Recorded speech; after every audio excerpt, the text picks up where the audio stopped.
Olá, eu sou Eldio Lobo Ribeiro, médico psiquiatra forense de atuação em colaboração com advogados criminalistas para contribuir na elucidação de casos onde há dúvidas sobre a sanidade ou insanidade de pessoas acusadas, denunciadas, presas ou em recuperação judicial. Hoje, aqui no Top C, vamos tratar dos 5 casos muito impactantes na história do Brasil que teve a necessidade de avaliação psiquiátrica, forense, psicológica, jurídica e outras correlatas. Um caso que chama bastante atenção na história do Brasil é de Adélio Bispo, que é o autor das agressões contra o então candidato à presidência da República, Jair Bolsonaro, também deputado federal na época e militar. Quando houve esta agressão gravíssima ao candidato a presidente, os advogados da banca defensiva, liderados pelo Dr. Zanoni Júnior,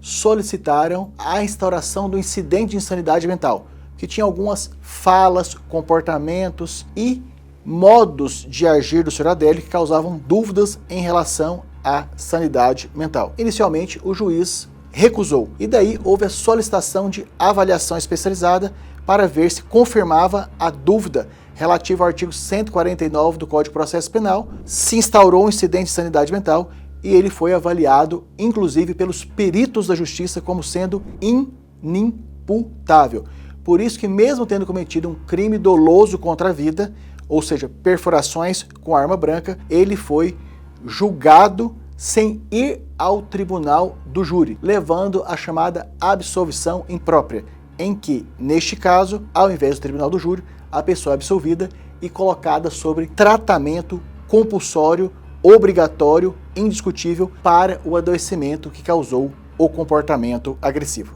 Um caso muito importante na história do Brasil e que ficou inclusive divulgado internacionalmente é daquele denominado pejorativamente por caso da Câmara de Gás, que aconteceu na cidade de Umbaúba, interior de Sergipe, quando policiais rodoviários federais abordaram um motociclista e que conduziram para a viatura e, com a necessidade de contê-lo e conduzi-lo à delegacia, houve a emissão de gás. Esse caso, nós avaliamos o então acusado e agora condenado, Paulo Rodolfo, com a finalidade de verificar se ele tinha ou não algum adoecimento mental, especialmente sobre a questão da psicopatia, ou seja, se ele tinha ou não um transtorno de personalidade que pudesse fazê-lo agir de uma maneira inapropriada à opinião pública. E, através de exaustivos meios avaliativos, psiquiátricos forenses, psicológicos jurídicos, com múltiplas testagens, chegou-se à conclusão que ele não tinha nenhuma característica correspondente à psicopatia e a nenhum outro adoecimento mental. Quando nós temos acusações, investigações sobre mortes de menores, geralmente os impactos sociais, as opiniões, as discussões, as divergências são muito mais intensas. Um caso muito emblemático aconteceu lá em Linhares, interior do Espírito Santo, quando então pastor Georgeval foi investigado, acusado e condenado por ter espancado, estuprado, matado e ateado fogo em um filho menor e também em um enteado. Esta é uma situação muito grave de acusação, tanto é que levou a uma condenação de mais de 100 anos. Nesta situação, a psiquiatria forense e a psicologia jurídica foram solicitadas para também fazer avaliações profundas, exaustivas e amplas, para ver a presença de doença ou ausência de doença mental, a presença ou ausência de dependência química, a presença ou ausência de transtornos da personalidade, o que também ficou descartado, incluindo as explorações sobre os registros que haviam nos prontuários de saúde dele do próprio presídio. Então, quando se trata de menores, as necessidades de avaliações periciais, elas são ainda de uma responsabilidade mais ampla e definidora para a justiça. As avaliações psiquiátricas forenses, além de verificar a presença e a confirmação de adoecimento mental, dependência química, transtorno do neurodesenvolvimento, como por exemplo autismo, elas servem também para descartar adoecimentos. E existem as situações onde a pessoa com adoecimento mental, já cumprindo pena em função dos adoecimentos mentais, precisa ser transferida do sistema de prisão convencional para prisão domiciliar humanitária. Na história do Brasil, um fato muito marcante é em relação ao ex-presidente, ex-governador, ex-senador Fernando Afonso Collor de Mello, que ao tempo que foi recolhido na prisão para o cumprimento de pena de corrupção passiva e lavagem de dinheiro, os advogados de defesa demonstraram em prontuário médico a existência de transtorno afetivo bipolar, que é uma doença mental grave, mais transtorno do sono, que é um diagnóstico de interface entre a psiquiatria e a neurologia, e também Parkinson, que é uma doença sistêmica, clínica,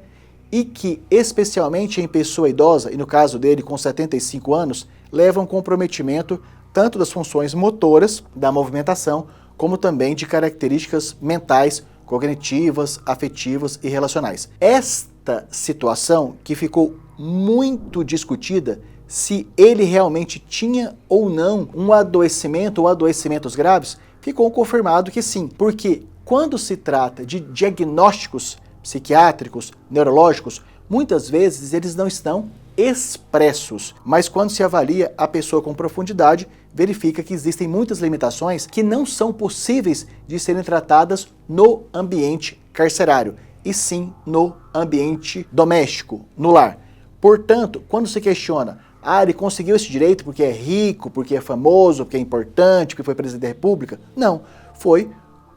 na perspectiva médico-legal, psiquiátrica, forense, psicológica, jurídica, absolutamente pertinente. Tinha adoecimentos que não eram possíveis de serem tratados no presídio e garante-se que continue esse tratamento em casa, continuando numa prisão, só que domiciliar, de característica humanitária para garantir os direitos à saúde, especialmente por ser idoso e pelos adoecimentos. Ainda continuando falando sobre prisão domiciliar humanitária, registramos o caso do senador Telmário Mota de Roraima, que, investigado, acusado, tanto por crimes contra a dignidade sexual, como também por homicídio, ele ficou recolhido por um longo período, inicialmente em Goiás e depois em Roraima. E em função de um conjunto de adoecimentos psíquicos com risco de suicídio, comórbidos com adoecimentos mentais, também a defesa solicitou avaliações, prontuários e perícias que comprovaram não ser possível de receber os tratamentos adequados no ambiente prisional, por insuficiência de profissionais e também porque nos presídios, quando se há assistência e saúde, ela é de nível primário, ou seja, para necessidades muito básicas. E em pessoas idosas, com vários adoecimentos, não é viável ter-se o tratamento garantido. Fala-se muito de existirem privilégios para pessoas ricas, com poder,